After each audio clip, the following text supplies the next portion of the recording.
नमस्कार, लोकतंत्र देख रहे हैं आप। मैं हूं आपके साथ ऋषु त्यागी।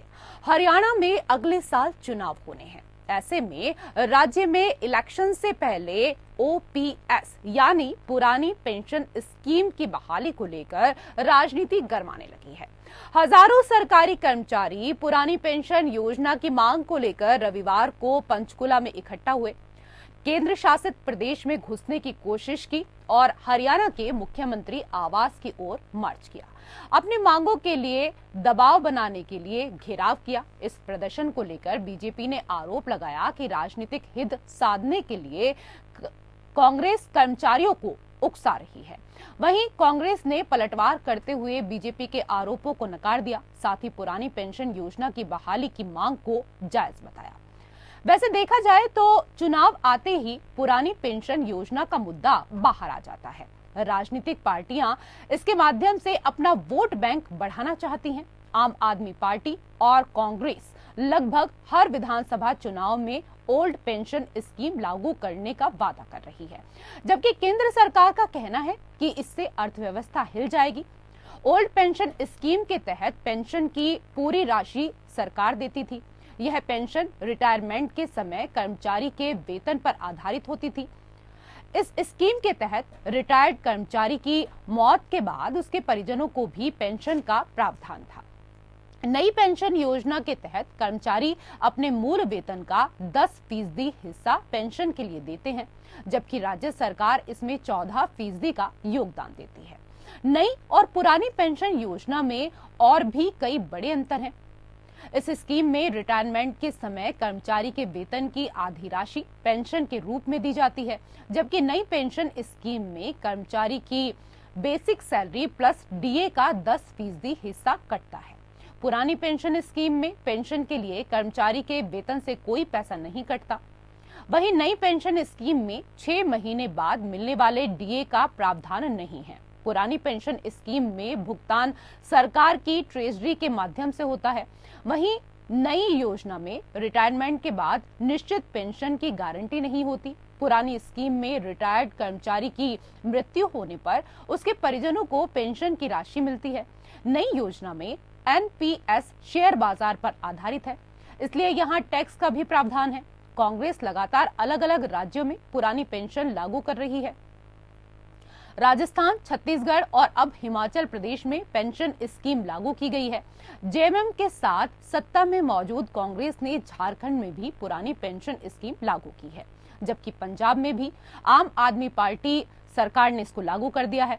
कांग्रेस का वादा है कि हरियाणा में सरकार बनते ही पुरानी पेंशन लागू की जाएगी। वहीं बीजेपी इसे सबसे बड़ी रेवड़ी मान रही है। राजस्थान में इसे लागू करने पर केंद्रीय वित्त मंत्रालय ने इसे वित्तीय अनुशासनहीनता करार दिया। समझा जा रहा है कि केंद्र की मदद के बगैर ओपीएस लागू करना मुश्किल है और इसे लेकर नए सिरे से केंद्र और कांग्रेस शासित सरकारों के बीच जंग छिड़ने के आसार हैं। उदाहरण के लिए हिमाचल प्रदेश अपने राजस्व व्यय का करीब 18% पेंशन के मद में अलग रखता है, जो कि राष्ट्रीय औसत से अधिक है। अब जब यहाँ पेंशन स्कीम लागू की गई है तो ये विकास पर होने वाले खर्च को कम करने की कीमत पर होगा। वहीं पंजाब का अनुमानित पेंशन खर्च 2022 से 2023 के लिए 15,146 करोड़ रुपए है। यह पंजाब के 45,588 करोड़ रुपए के टैक्स से होने वाली आय का करीब 1/3 है।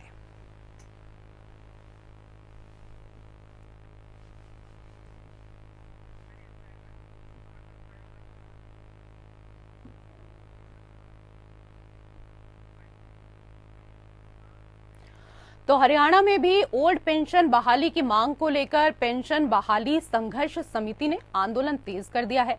पेंशन बहाली संघर्ष समिति अब सरकार के खिलाफ आर पार की लड़ाई के मूड में है।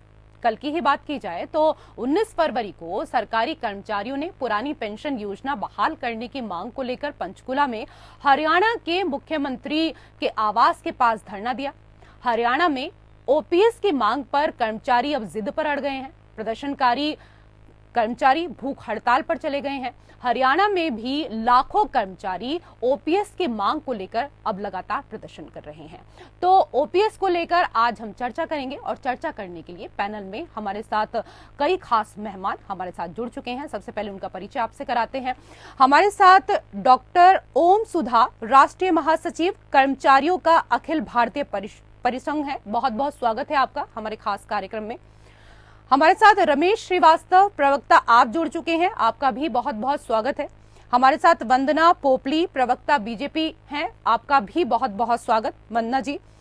हमारे साथ कांग्रेस के प्रवक्ता विश्वनाथ शर्मा भी जुड़ चुके हैं, आपका भी बहुत बहुत स्वागत है। मैं तमाम जो हमारे साथ पैनलिस्ट बैठे हुए हैं उनसे चर्चा करूंगी, लेकिन वंदना जी, जिस तरीके से हरियाणा में हम देख रहे हैं लगातार हंगामा जारी है, सबसे पहले इसको लेकर आपकी प्रतिक्रिया लेना चाहेंगे, उसके बाद डिबेट पर आएंगे। क्या मैं ऑडिबल हूँ? जी, आपकी आवाज मिल पा रही है। देखिए रेशु, अभी आपने जिक्र किया, पंजाब की बात की, आपने राजस्थान की बात की कि वहाँ पर ओल्ड पेंशन स्कीम लागू कर दी गई और उसको भाजपा रेवड़ी बता रही है। मैं इसके साथ साथ ये भी कहना चाहूंगी कि रेवड़ी तो है ही, साथ में ये सबसे बड़ा झूठ भी है। आपने देखा होगा कि जब राजस्थान सरकार ने घोषणा की कि हम ओल्ड पेंशन स्कीम लागू करने जा रहे हैं, तो उस समय उन्होंने इमीडिएटली केंद्र सरकार से कहा कि हमें जो कर्मचारियों का पैसा है वो दिया जाए। एक शॉर्टकट में मैं आपको समझाना चाहूंगी कि न्यू पेंशन स्कीम क्या है। न्यू पेंशन स्कीम में जो कर्मचारी की तनख्वाह का जो बेसिक है उसका जो 10% है वो कटेगा, उसको बाद में 14% कर दिया गया, और वो जितना भी पैसा कर्मचारी दे रहा है न्यू पेंशन स्कीम में, वो 9 ऐसी योजनाएं हैं जिसमें उस फंड को लगाया जाएगा और उसका जो अर्निंग होगी उसके बेसिस पर जब वो व्यक्ति रिटायर होगा तो 60% वो निकाल सकता है, इमीडिएटली उसको मिलेगा, और 40% उसको वो बाद में मिलता रहेगा। अब ये जो सारा का सारा फंड है वो योजनाओं में लगा हुआ है, और अब यहाँ पर राजस्थान सरकार क्या कह रही है, वो पैसा हमें दे दिया जाए। और वो क्या मांग रहे हैं, वो कह रहे हैं कि वो हमारे अकाउंट में दे दिया जाए। मतलब एक सीधी सी बात है कि अगर मैंने अकाउंट में, बैंक अकाउंट में पैसा जमा किया है तो कोई सरकार मेरा पैसा कैसे मांग सकती है। तो एनपीएस का जो पैसा है वो कर्मचारियों के अकाउंट में गया हुआ है, वो किस हेड के अंदर मांग सकते हैं कि हमें वो पैसा दिया जाए। ठीक है, बड़ी रेवड़ी। डॉक्टर ओम सुधा जी, आपको मेरी आवाज मिल रही है? मिल रही है। ठीक है। अच्छा, ये बताइए कि पुरानी पेंशन बहाली योजना को लेकर आप लोगों के क्या तर्क हैं? हम ये भी समझना चाहेंगे कि ये मांग कर्मचारी हित के साथ अर्थशास्त्रियों और आरबीआई की अपील को ध्यान में रखकर है या फिर नहीं? सबसे दिलचस्प तो मुझे यह लगता है रेशु त्यागी जी कि बीजेपी हमेशा जो है नागरिकों के ही खिलाफ क्यों खड़ी हो जाती है, अपने ही नागरिकों के खिलाफ खड़ी हो जाती है। ठीक है सर, आप बीजेपी पर आइएगा। अभी पूरी अब बोलने तो दीजिए, मैं बता रहा हूँ। अब जो है कर्मचारियों के लिए कौन सा पेंशन सही होगा ये कर्मचारी तय करे, ये बीजेपी क्यों तय करने लगती है। ये तो वही हालत है, किसानों के लिए कानून ला रहे थे, किसान तय नहीं कर रहे थे, बीजेपी तय कर रही थी। अब कर्मचारियों को कौन सा पेंशन स्कीम चाहिए ये बीजेपी तय करना चाहती है। बड़ा दिलचस्प है कि अर्थव्यवस्था की बात कर रही हैं वंदना जी, हैं हमारी बहन की तरह हैं, बहुत बढ़िया बोलती हैं, लेकिन अर्थव्यवस्था की बात भाजपा के लोग करें तो बड़ा हास्यास्पद लगता है। पिछले 46 साल में देश इतना बेरोजगार कभी नहीं था। जीडीपी पूरी दुनिया में शायद ही ऐसा कोई देश होगा जिस देश की जीडीपी -20%, 25% चली गई हो। हर तरफ हाहाकार मचा हुआ है, महंगाई की हालत हम देख रहे हैं, छात्र नौजवान परेशान है, कर्मचारी परेशान है। कर्मचारी अगर चाहते हैं कि ओल्ड पेंशन स्कीम लागू की जाए, ये कहते हैं खजाना खाली हो जाए, बहुत बढ़िया। तो आपके खजाने में तब पैसा कहाँ से आ जाता है जब आप अडानी और अंबानी का कर्जा माफ करते हैं, तब आपके पास पैसा कहाँ से आ जाता है। आपने आरबीआई की अपील को भी ध्यान में रखा है या नहीं?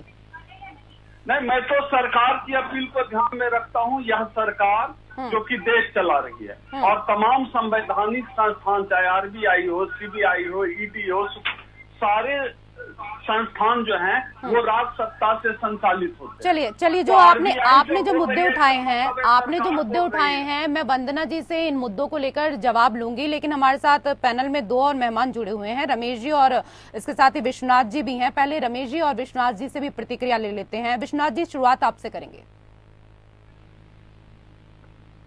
विश्वनाथ जी, आवाज मिल रही है आपको मेरी? शायद आवाज हमारी नहीं पहुंच पा रही है। रमेश श्रीवास्तव जी, आपको आवाज मिल रही है मेरी? चलिए ठीक है, दोनों को हमारी आवाज नहीं पहुंच पा रही है। आपने तमाम मुद्दे उठाए और आप चाहते हैं कि ऐसे में केंद्र में काबिज बीजेपी ही है तो जवाब भी बीजेपी को ही देना होगा। वंदना जी। देखिए, सबसे पहले ओम सुधा जी, मैं आपका बहुत सम्मान करती हूँ, लेकिन आपने जिस तरह से बात कही, आपने कहा कि बेरोजगारी है, जीडीपी डाउन चली गई है। मुझे लगता है आप कहीं ना कहीं पाकिस्तान और श्रीलंका को देखा है शायद। 5वीं सबसे बड़ी अर्थव्यवस्था बन रहे हैं हम। कोरोना के बाद हम जिस प्रकार से निकल कर आए, पूरे जो विश्व के देश हैं वो दूरबीन लगाकर देख रहे हैं कि हमारी अर्थव्यवस्था किस तरह बढ़ रही है। चलिए, मैं आपके प्रश्न पर आती हूँ। आपने कहा कि नागरिकों के खिलाफ क्यों चले जाते हैं। आपको बताना चाहूंगी कि अटल बिहारी वाजपेयी जी जरूर इस पेंशन योजना को लाए थे, लेकिन जमीनी स्तर पर इसको कार्यान्वित करने का काम जो है मनमोहन सरकार ने किया था। अगर यहाँ पर हरियाणा का जिक्र हुआ, हरियाणा की बात हो रही है, तो हरियाणा में भी अगर इसका इम्प्लीमेंटेशन हुआ था तो किसने किया था? हुडा सरकार ने किया था। और बहुत सारे स्टेट ऐसे हैं जिसमें बाद में इसको इम्प्लीमेंटेशन किया गया, तो उसमें भारतीय जनता पार्टी कहां से आ गई मुझे नहीं मालूम। आप पता नहीं क्यों कांग्रेस को छोड़ देते हैं या कांग्रेस का करा हुआ भूल जाते हैं, वो मुझे समझ नहीं आता। एक और आपको बात कहना चाहूंगी कि किस प्रकार से उस समय के प्रधानमंत्री मनमोहन सिंह और उस समय के जो वित्त मंत्री थे चिदम्बरम, वो मुख्यमंत्रियों की बैठक को बुला कर वो उनको अच्छे से समझाते थे कि न्यू पेंशन स्कीम के फायदे क्या हैं, इस फंड का वो किस तरह से इस्तेमाल कर सकते हैं। तो तब मुझे लगता है तब आपने ये प्रश्न नहीं उठाया। लेकिन यहाँ पर बात ये है कि न्यू पेंशन स्कीम में अगर कुछ कमियां हैं तो हम उसको आगे कैसे लेकर चल सकते हैं। हम यहाँ पर खराब अर्थव्यवस्था, खराब पेंशन की बात करने के बजाय समावेशी बात करें कि हम कोई एक नया सोल्यूशन निकाल कर आए जिससे जो कर्मचारी हैं उनको लगे कि हमारी जो पेंशन है वो भी बढ़िया ढंग से आ रही है, अर्थव्यवस्था पे भी फर्क नहीं पड़े। तो उसकी तरफ हमें बढ़ना चाहिए, वो हमें देखना चाहिए, बजाय इसके कि आप ये कहना शुरू कर दे कि बेरोजगारी बढ़ रही है। जी, कहाँ पर बेरोजगारी बढ़ रही है?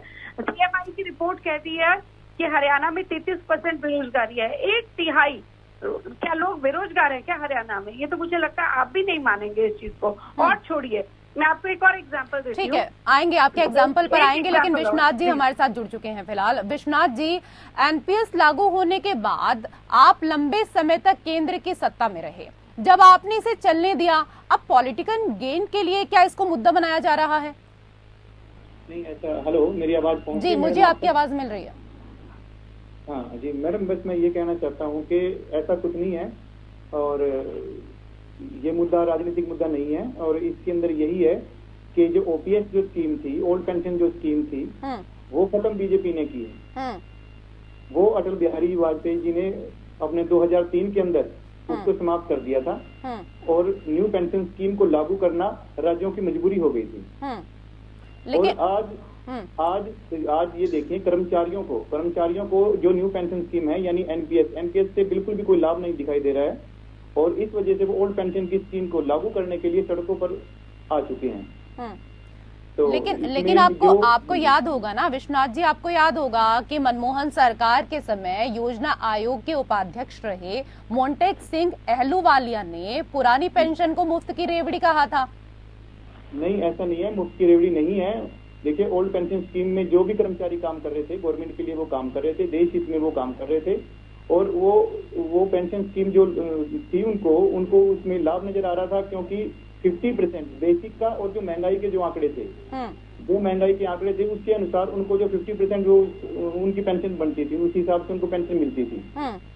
और उनको लगता था कि कोई इसके बाद भी यानी कि रिटायरमेंट के बाद भी उनकी सुरक्षा है और वो अपने परिवार पे डिपेंड नहीं है। तो इसलिए उनको एनपीएस में ऐसी कई खामियां नजर आई और उनको लगा कि एनपीएस हमारे भविष्य के लिए बेहतर नहीं है, इसलिए दोबारा फिर जो कर्मचारी हैं ओल्ड पेंशन स्कीम पे आना चाहते हैं। लेकिन अभी जो मैंने सवाल उठाया वो तो ओपीएस बहाली का विरोध भी कर चुके हैं। कौन बहाल विरोध कर चुके हैं मैडम? मैंने अभी जो मैंने मुद्दा उठाया सर, मैंने कहा कि आपके मनमोहन सरकार के समय योजना आयोग के उपाध्यक्ष रहे मोंटेक सिंह एलूवालिया ने पुरानी पेंशन को मुफ्त की रेवड़ी कहा था और वो ओपीएस बहाली का भी विरोध कर चुके हैं। नहीं, ऐसा कुछ नहीं है, क्योंकि देखिए ओपीएस और जो एनपीएस में उसमें जो भी कमियां थी वो नहीं देखी गई थी, क्योंकि ये जो न्यू पेंशन स्कीम जब लागू हुई उसके बाद ही उसके जो भी परिणाम थे वो सामने आने थे। कर्मचारियों को इसका लाभ मिलना था कि नहीं मिलना था, तो उसमें कर्मचारियों को ये लगा कि न्यू पेंशन स्कीम उनके लिए सेफ नहीं है और जो ओल्ड पेंशन स्कीम में वो अपने आप को सुरक्षित महसूस करते थे, उनका भविष्य बेहतर था। तो इसलिए कोई मुफ्त की रेवड़ी नहीं कही जा सकती कि मुफ्त की रेवड़ी है। ठीक है, वंदना जी। देखिए विश्वनाथ शर्मा जी कितने समझदार। मैं आऊंगी डॉक्टर ओम, आऊंगी मैं आपके पास। जी वंदना जी, आप बार बार पल्ला छुड़वाने की कोशिश कर रहे हैं। वो कह रहे हैं कि बीजेपी इसको लेकर आई थी, तो 10 साल आपकी सरकार थी ना, देश में भी थी और हरियाणा में भी थी, क्योंकि यहाँ पे हरियाणा का जिक्र हो रहा है, तो देश में भी थी, हरियाणा में भी थी। अगर आपको इतनी ही खराब लगी तो आपने उस समय क्यों नहीं कहा कि ये गलत है, इसको बदल दिया जाए? क्रियान्वयन तो आपने किया था, उसको इम्प्लीमेंटेशन में लेकर आप आए थे, ये आपको ध्यान होना चाहिए। मैंने इसका पहले भी जिक्र किया, मतलब उस समय सोच आपकी अलग थी, उस समय का अर्थशास्त्र अलग था, आज की सोच अलग है, आज का अर्थशास्त्र अलग है। आप यहाँ पर बोल रहे हैं कि लोग जो है ओपीएस में आना चाहते हैं, लोग ओपीएस में नहीं आना चाहते, आप इसका हाथ पकड़ के सत्ता में आना चाहते हैं। आपको लगता है कि सत्ता में आने का यही तरीका है कि एक ये रेवड़ी या झुंझुना सा पकड़ा दिया जाए लोगों के हाथ में? आपको मालूम है राजस्थान जो है अगले 5 साल में ओरिजिनल पेंशन भी नहीं दे पाएगा, उसकी इतनी स्थिति खराब कर रखी है आपने।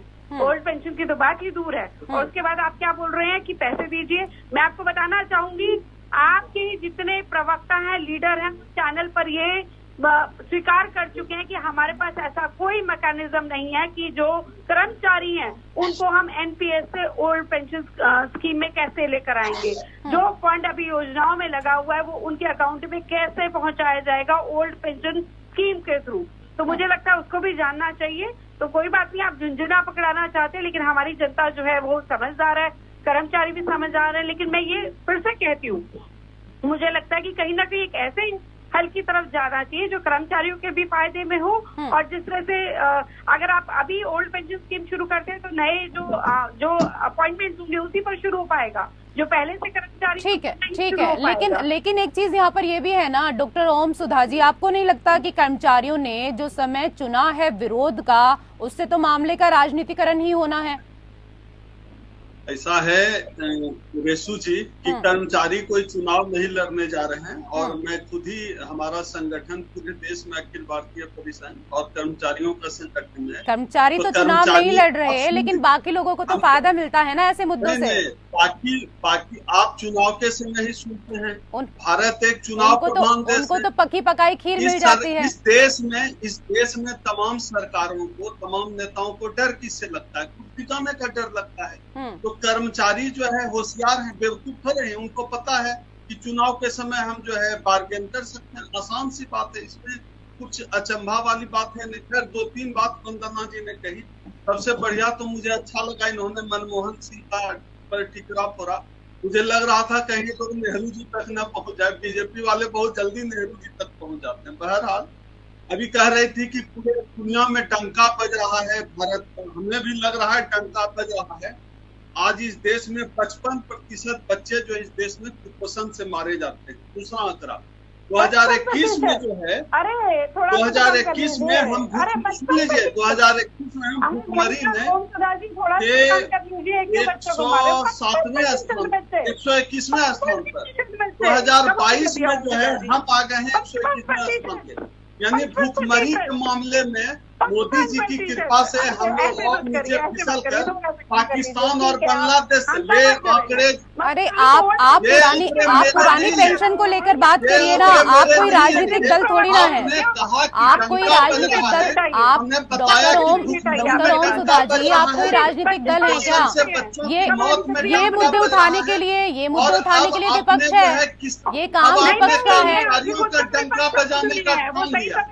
कर्मचारी क्या चाहते हैं यह कर्मचारी तय करें। हाँ तो ठीक है ना, कर्मचारी क्या चाहते हैं इस बात को रखिए ना, लेकिन जो विपक्ष के मुद्दे हैं वो आप क्यों उठाने लगे?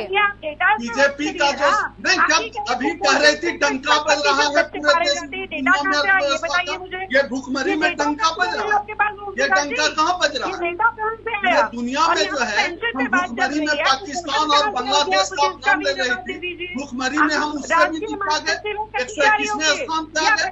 डंका बज रहा है, डंका बज रहा है। ये इवेंट मैनेजमेंट से कर्मचारियों का भला नहीं होगा। कर्मचारी जो चाहते हैं, अगर कर्मचारी चाहते हैं डॉक्टर ओम सुधा जी, डॉक्टर ओम सुधा जी, अगर आप दूसरे देशों से तुलना कर रहे हैं तो भारत बहुत स्थिर स्थिति में है, हमें खुश होना चाहिए कि हम हिंदुस्तान में हैं। भारत सरकार के संविधान में लोक कल्याणकारी राज्य की अवधारणा रखी गई है। मैं पॉलिटिकल साइंस का छात्र हूँ, राजनीति समझता हूँ। लोक कल्याणकारी राज्य का मतलब समझते हैं, मतलब पब्लिक वेलफेयर स्टेट। सर आवाज मिल रही है आपको? हाँ बिल्कुल जी। और रमेश श्रीवास्तव जी, अब मुझे लगता है आपको भी आवाज आ रही होगी। ठीक है, तो मैं आम आदमी पार्टी और कांग्रेस दोनों से इस पर प्रतिक्रिया चाहूंगी। रिजर्व बैंक ने अपनी रिपोर्ट में कहा है कि पुरानी पेंशन योजना की बहाली राज्यों के राजकोष के लिए बड़ा जोखिम पैदा कर सकती है और वहां गैर वित्तीय देनदारियां बढ़ सकती हैं। शुरुआत रमेश जी आपके साथ करेंगे। देखिए, ऐसा है कि कुछ बॉटम लाइन समझने की जरूरत है। वित्तीय प्रबंधन करने की जिम्मेदारी है सरकार की। फिस्कल रिस्पॉन्सिबिलिटी मैनेजमेंट बिल बनाया गया था, वो पार्लियामेंट ने पास भी किया था। अब सवाल ये है कि पेंशन पुरानी हो या नहीं हो, जिन कर्मचारियों को इसे दिया जाना है वो कर्मचारी भी इसी देश के नागरिक हैं। सरकार को नागरिकों के सबसे अच्छे हितों के लिए कार्य करना चाहिए, ये सरकारी सिद्धांत, सरकार चलाने का एक सिद्धांत है। तो अगर ओल्ड पेंशन स्कीम उनके लिए ज्यादा बेनिफिशियल है तो ओल्ड पेंशन स्कीम क्यों नहीं चलाई है? और नई पेंशन स्कीम में जो सबसे बड़ा रिस्क है वो ये कि उस पेंशन फंड का पैसा शेयर मार्केट में लग सकता है। और अभी देखिए शेयर मार्केट कितनी तेजी से नीचे आया है, LIC के पैसे को भी मार पड़ी है उस पर। तो और आपने कहा मैडम चुनावी मुद्दा है, ये चुनावी मुद्दा नहीं है, ये जनता का मुद्दा है। और जनता के अनसुलझे मुद्दे चुनाव में उठाए जाते हैं, ये राजनीतिक दलों की जिम्मेदारी भी है। अच्छा, ये चुनावी मुद्दा नहीं है तो रमेश जी ये बता दीजिए कि अगर चुनावी मुद्दा नहीं होता तो फिर पंजाब में क्यों चुनाव से पहले ही घोषणा की जाती है? अगर हम एक सेकंड, अगर हम कांग्रेस की बात करें तो हिमाचल का चुनाव आपको याद ही होगा, बाकायदा जब मैनिफेस्टो जारी किया गया था तो मैनिफेस्टो में भी जिक्र किया गया था कि भाई हम अगर स्टेट में आते हैं तो पुरानी पेंशन स्कीम लागू करा देंगे। तो आप कैसे कह सकते हैं कि ये चुनावी मुद्दा नहीं है? देखिए, हर राजनीतिक दल को किन मुद्दों पर चुनाव लड़ना होता है? जनता के मुद्दे पर। तो जब भी चुनाव आता है तो हर राजनीतिक दल ये देखता है जनता के कौन कौन से मुद्दे हैं जिनका समाधान करने की किन मुद्दों पर जनता प्रभावित हो सकती है, किन मुद्दों पर जनता प्रभावित हो सकती है? जवाब लेना चाहूंगी मैं विश्वनाथ जी इसी सवाल पर आपसे भी। जी मैडम, ये देखिए, ये जनता का मुद्दा है, ना कि किसी पार्टी का मुद्दा है। ओल्ड पेंशन स्कीम एनडीए सरकार में काटी गई और NPS यानी न्यू पेंशन स्कीम उन्होंने लागू की। उसके बाद जैसे जैसे वो सभी राज्यों ने लागू की और वहां पे जो कर्मचारी थे उनको उसका बेनिफिट नजर नहीं आया, तो जैसे जैसे चुनाव सामने आए तो कर्मचारियों ने इसको मुद्दा बना के सड़कों पे, वो सरकार के टाइम, ये नहीं है कि वो चुनाव के समय ही उन्होंने ऐसा कुछ विरोध जताया हो और OPS की बहाली के लिए मांग की हो। उन्होंने जब कर्मचारी संगठन ने इसकी सर अगले साल हरियाणा में चुनाव होना है, इससे पहले क्यों मुद्दा नहीं उठाया? ये देखिए, इतना टाइम था, क्यों नहीं उठाया? इतनी देर से क्यों जाग रहे हैं सब? ये मुद्दा कांग्रेस पार्टी का मुद्दा नहीं है, ये मुद्दा कर्मचारियों का मुद्दा है और इसको कर्मचारी संगठन ही उठाते हैं। और इसके साथ साथ विपक्ष के जो कांग्रेस पार्टी है जो जनता बस आप मैनिफेस्टो में जारी करते हैं, बस आप मैनिफेस्टो में जारी करते हैं कि भाई अगर हमारी सरकार आती है तो हम पुरानी पेंशन को लागू करा देंगे। ठीक है, वंदना जी, क्या राज्यों और केंद्र को मिलकर कोई तार्किक समाधान खोजने की आवश्यकता है? आपको नहीं लगता? देखिए, मुझे मुझे लगता है यहाँ पर खराब अर्थशास्त्र की बात नहीं हो रही है, मुझे लग रहा है यहाँ पर खराब राजनीति हो रही है। जब राजनीति हो रही है तो समाधान नहीं होता है। मैंने मेरे ख्याल से 2-3 बार कहा कि हम इस कंडीशन की तरफ जा सकते हैं, हम डिस्कस कर सकते हैं कि जिस प्रकार से नई चीज को लाया जा सके ताकि कर्मचारियों के हित भी बने रहे और सरकार भी इस पक्ष को देखे। लेकिन आप देखेंगे कि अभी आपने, मेरा आपसे आग्रह भी है कि कृपया करके किसी व्यक्ति को जोड़ें तो आपको पता होना चाहिए उसका बैकग्राउंड क्या है। मैं आपको कैमरा में दिखाना चाहूंगी, अभी आपने डॉक्टर ओम सुधा जी को दिखाया था यहाँ पर, उनकी फोटो जो है वो राहुल गांधी जी के साथ आ रही है और नीचे लिखा हुआ है खूब जमेगा रंग। और ये तो सबका पर्सनल, ये तो सबका निजी मामला है ना मैम। कल को राहुल गांधी कहीं मिल जाते हैं या प्रधानमंत्री मिल जाते हैं तो कोई कौन फोटो नहीं खिंचाना चाहेगा उनके साथ। कर्मचारियों की बात करने आए थे, कर्मचारियों की बात करते हैं ना, तो वो क्या बात कर रहे हैं, वो कह रहे हैं बेरोजगारी, जीडीपी, वो बात कर रहे हैं, उसका ऑब्जेक्शन उठाया मैंने। आए हैं उनको मालूम होना चाहिए। हो सकता है आपको इसके बारे में जानकारी नहीं हो, लेकिन ये इस विषय को भी आपको जरूर देखना चाहिए। बिल्कुल, मैंने ऑब्जेक्शन उठाया। ऋषु, अभी यहाँ पर बात की जा रही थी कि जो एनडीए की सरकार लेकर आई थी, हालांकि आपने जब बड़ा सार्थक प्रश्न पूछा कि आपको अचानक से क्यों याद आता है, 2004 के चुनावों में इनको याद नहीं आया, इनको 2009 के चुनाव में याद नहीं आया, इनको 19 में भी, 14 में भी याद नहीं आया, 19 में भी याद नहीं आया, अब उनको लग रहा है कि कहीं से कुछ बचा नहीं है तो यही कोशिश कर रहे हैं। एक चीज और बताना चाहूंगी ऋषु आपको कि वेस्ट बंगाल में अभी भी ओल्ड पेंशन लागू है। के चुनाव के ठीक पहले किसान बिल के वापस ले अरे कुणाल शर्मा जी रुक जाइए एक सेकंड, माफ कीजिएगा, शायद रमेश श्रीवास्तव जी। केरला में 2013 में लागू हुई थी, मेघालय, मिजोरम, नागालैंड में 2010 में लागू हुई थी। तो ये जो ओल्ड पेंशन स्कीम पर अगर ये ठीकरा फोड़ना चाहते हैं तो मुझे लगता है ये कहीं ना कहीं इन पर भी जाता है कि 10 साल अगर यूपी की सरकार रही तब इन्होंने क्या किया। आज इनको दिखता है कि कहीं ना कहीं हम और तो कोई मौका बचा नहीं है, राहुल गांधी के हाथ में कुछ है नहीं, तो कहीं ना कहीं एक मौका लेकर और कहीं ना कहीं सत्ता में आने की कोशिश की जा रही है, लेकिन ये कहीं से भी सार्थक सिद्ध नहीं होगी। जहां तक आम आदमी पार्टी के प्रवक्ता हैं, आम आदमी पार्टी के प्रवक्ता तो कम्प्लीटली काम इसी पर करते हैं। जब डेली की बात कर लीजिए तो जिस तरह के उन्होंने वायदे करे, ठीक है, आप देख लीजिए, ठीक है विश्वनाथ जी, रमेश श्रीवास्तव जी, तो पेंशन से सत्ता पाना चाहते हैं आप लोग, ये सवाल मैं आपसे यहाँ पर करूंगी, लेकिन हमारे साथ, ठीक है, हमारे साथ नीरज जी भी जुड़े हुए हैं।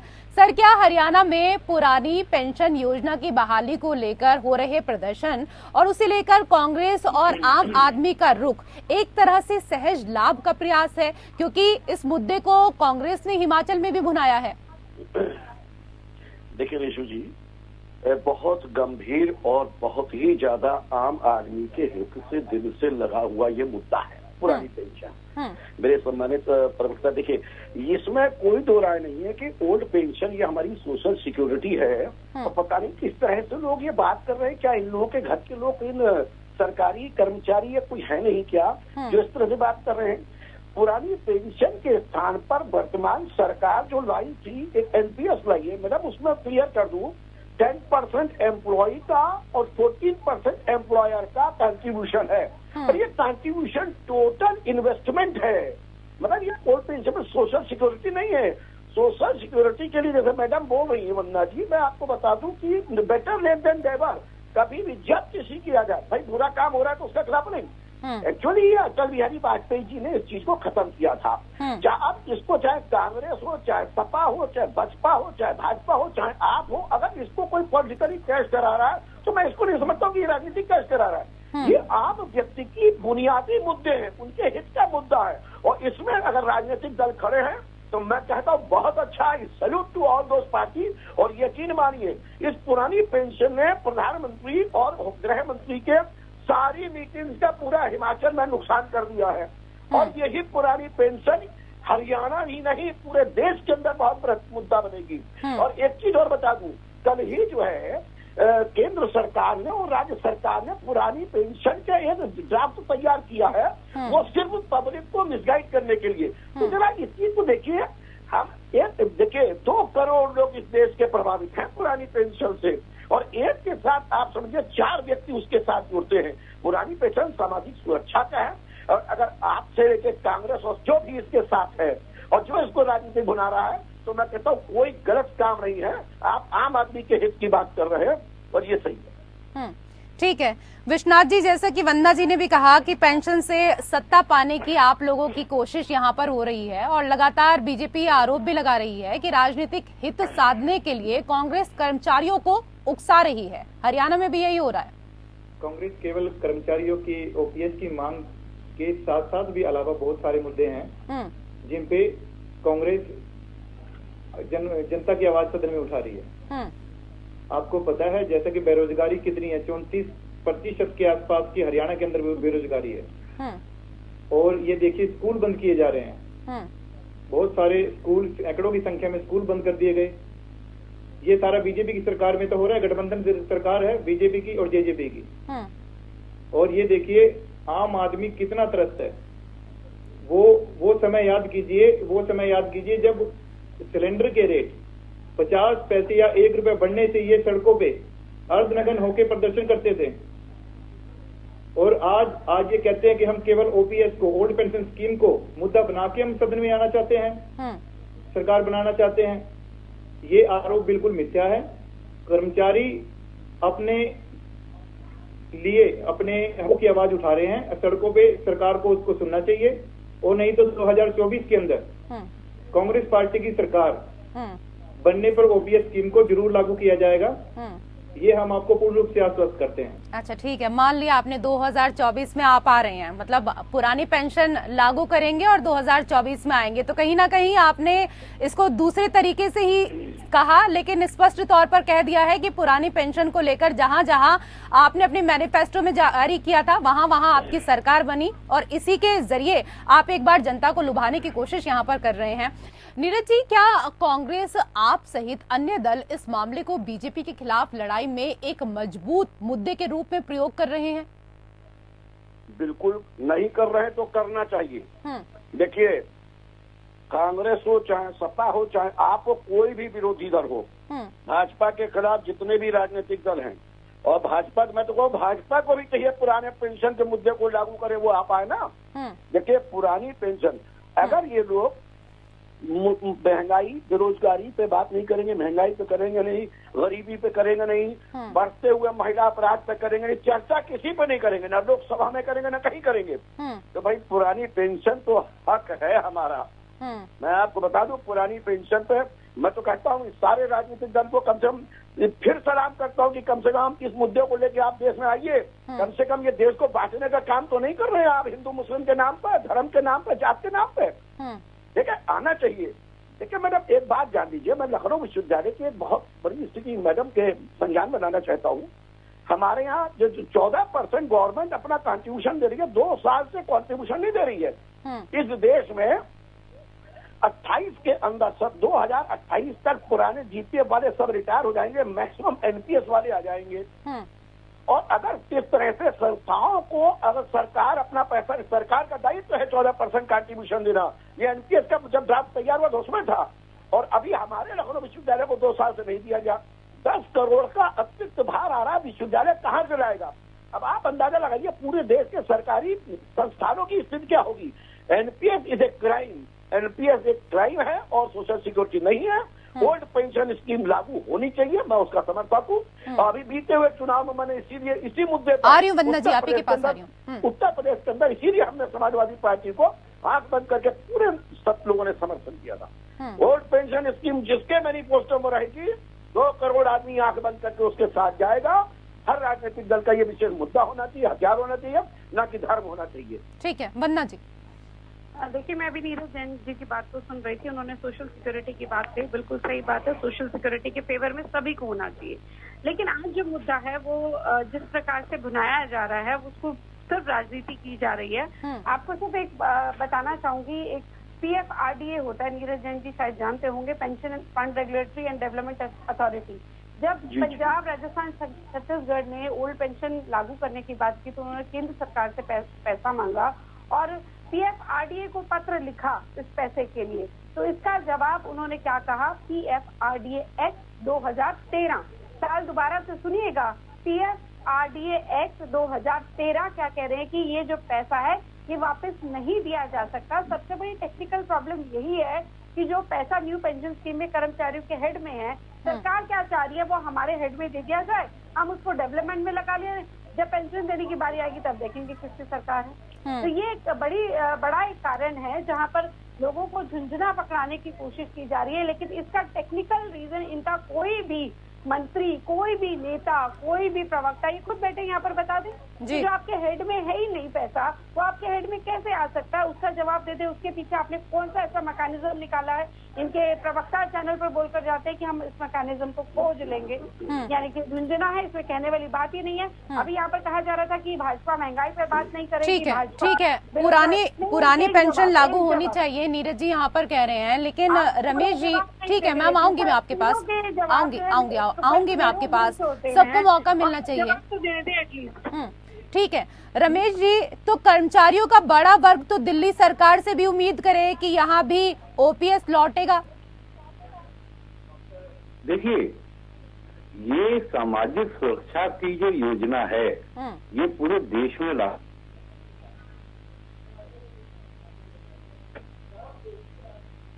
रमेश जी आपकी आवाज नहीं आ रही है।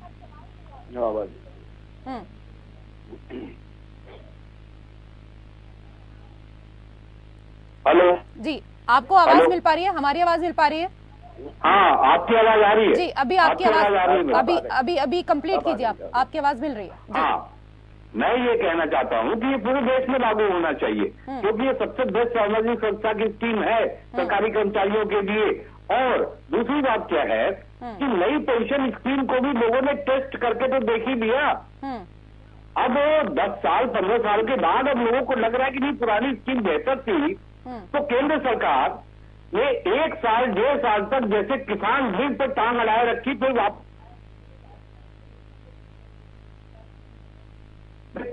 जब उनको लगा। रमेश जी मैं आपके पास आऊंगी क्योंकि आपकी आवाज ब्रेक होकर हमारे पास तक पहुंच रही है। और जैसे कि नीरज जी आपने पहले भी कहा कि पुरानी पेंशन जो है वो स्कीम लागू होनी चाहिए, लेकिन ये बताइए कि प्रधानमंत्री का जो रुख है और जो बीजेपी का स्टैंड है उससे नहीं लगता कि वो पुरानी पेंशन बहाली को राजी होंगे। ऐसे में क्या उन्हें राजनीतिक रूप से नुकसान हो सकता है और आने वाले समय में यह मांग व्यापक स्तर पकड़ेगी? देखिए नेहा जी, बहुत साफ बात यह है कि ये देश जो है जनता का देश है, देश आम नागरिकों का देश है और आम नागरिकों के अधिकारों की बात करनी चाहिए। मेरा तो सीधा सीधा है, जहां आप बहुत अच्छे, बहुत ईमानदार प्रधानमंत्री, बहुत ईमानदार पार्टी, बहुत चरित्रवान पार्टी बनते हैं, तो आप एक काम करिए ना, एक देश एक कानून करिए, एमएलए, विधायक, मंत्री, सांसद, प्रधानमंत्री सबकी पेंशन खत्म करा दीजिए, सबकी पेंशन खत्म रखिए ना। अगर आप में इतना हिम्मत है तो भाई आपने बूझा होना चाहिए, खत्म करिए। आप लेंगे, आप नागरिक बनते हैं, आप अपना लाभ लेंगे, आम जनता को देंगे नहीं, जो जनता चुन के भेजती है। आप 5 घंटे के, 15 मिनट के, आप 1 दिन के, 1 महीने के आप विधायक होते हैं, सांसद होते हैं, आपको पेंशन मिलेगी। क्यों नहीं किसी कर्मचारी को मिलेगी? सालों साल वो जो है अपने परिवार को इसी उम्मीद से पालता है, उसको पेंशन मिलेगी। आप उसका अधिकार मार देंगे? आप जनप्रतिनिधि होने के बाद आप पेंशन लेंगे? कौन सी ईमानदारी इनकी, कौन सी नैतिकता, कौन सा? सब लोग विड्रा करें पेंशन, हमें नहीं चाहिए पुरानी पेंशन, आप सब ये सरकार इसको विड्रा कर दे, हम ये कहते हैं। और सुन लीजिए, 2024 में इसका बहुत गंभीर परिणाम होगा। अगर नहीं लागू करेंगे तो इसको प्रधानमंत्री को देखना होगा। ठीक है, 2024 में परिणाम बहुत गंभीर आएंगे अगर लागू नहीं की गई तो। वंदना जी देखिए, नीरज जैन जी शायद थोड़ा ज्यादा उत्साहित हैं और जितनी फिक्र आपको कर्मचारियों की है उतनी फिक्र हमें भी है। एक बार नीरज जी, मैं आपके बीच में नहीं बोली थी, जितनी फिक्र आपको कर्मचारियों की है उतनी हमारे को भी है। और जब ये एनपीएस आया था तो इसको राज्यों पर जबरदस्ती थोपा नहीं गया था, राज्यों ने इसको अपनी इच्छा से स्वीकार किया था और उसमें अधिकतर राज्यों में कांग्रेस की सरकारें थी। तो ये एक बड़ा इंपॉर्टेंट इशू है, इसको नहीं भूलना चाहिए।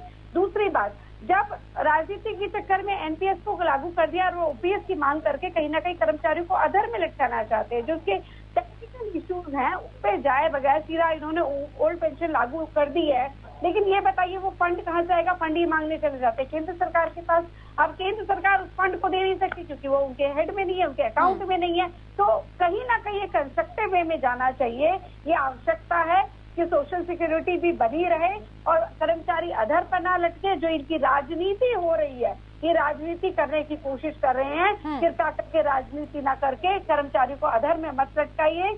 कर्मचारियों के अगेंस्ट ऐसा काम मत करिए कि आपने अपने राहुल गांधी जी को एस्टैब्लिश करना है। आप कहते हैं कांग्रेस आएगी, आपके मुंह से ये नहीं निकलता कि राहुल गांधी प्रधानमंत्री बनेगा।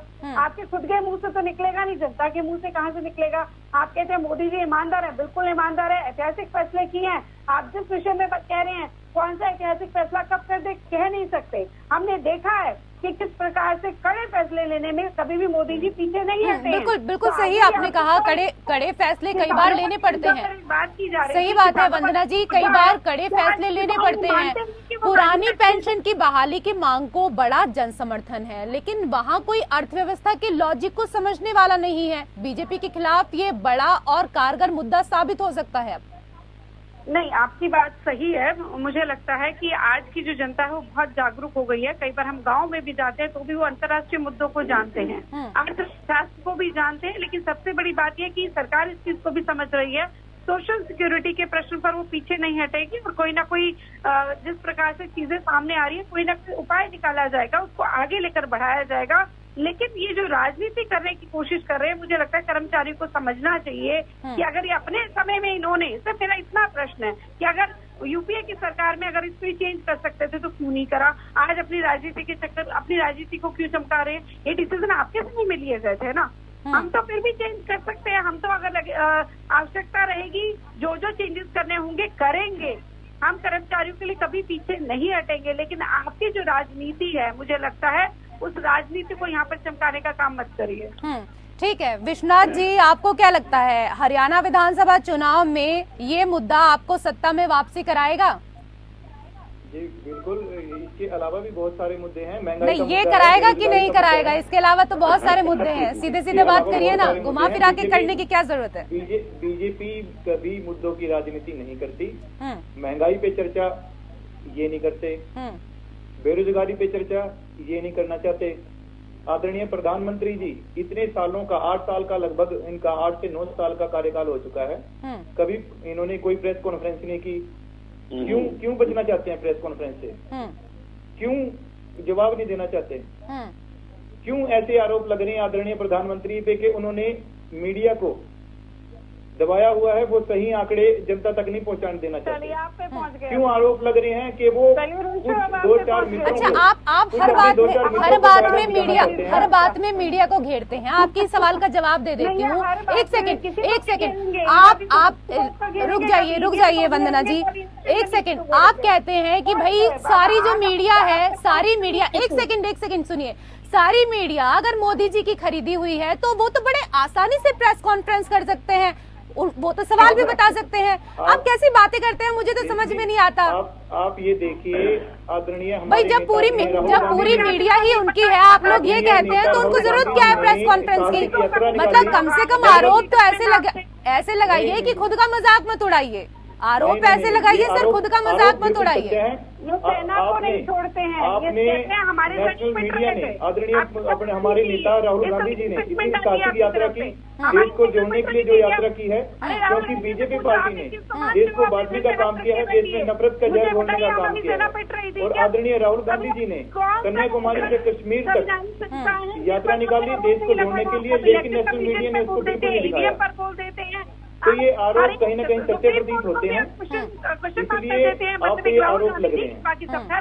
आरोप भी लगाते हैं आप लोग, अपने हिसाब से लगाते हैं कि हमें कहाँ क्या, किसके लिए कौन सा आरोप लगाना है, बस वो आपके लिए फिट बैठना चाहिए।